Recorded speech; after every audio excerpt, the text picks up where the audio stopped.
La famille, comme vous savez, le gouvernement français a affrété un avion pour rapatrier les Français qui se trouvent au niveau de Dubaï.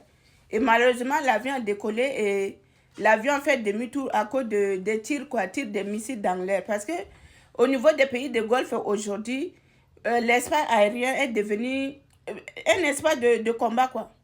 Tout, si vous voyez les images vous-même, ça fait peur. Et je me pose la question, quand ils ont décidé de faire la guerre à l'Iran, pourquoi ils n'ont pas prévu le moyen? Ils devaient dire, bon, si c'est comme ça, nous, on va envoyer l'avion avant de rapatrier nos ressortissants. À l'heure où nous sommes, qui peut arrêter l'Iran? Parce que l'Iran tire de partout. Et j'ai vu encore le gouvernement de Azerbaïdjan qui a dit les dégâts que l'Iran fait ce matin. Et aussi dit que si c'est possible, ils vont faire représailles. Donc aujourd'hui, la guerre est en train de prendre... C'est déjà général, quoi. À part le pays que l'Iran n'a pas encore touché, je pense que c'est seulement le continent américain, Asie et l'Afrique, sinon pas. Là où nous sommes là. Qui peut arrêter l'Iran?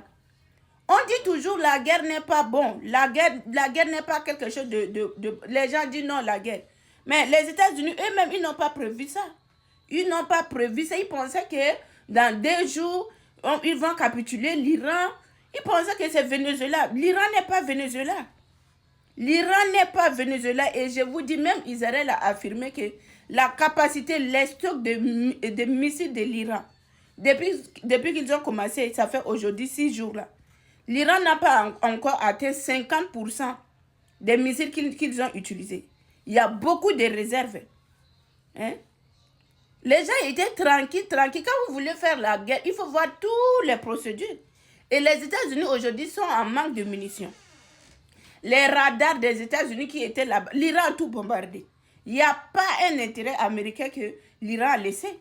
Si vous voyez jusqu'à Azerbaïdjan, et au niveau de Azerbaïdjan, je ne vais pas encore faire les recherches pour voir est-ce qu'il y a les bases militaires américaines là-bas, on ne sait pas. Et demander, non, je vous dis, c'est chaotique ce qui est en train de passer. Je ne sais pas si on va entrer dans la 3e guerre ou je ne sais pas.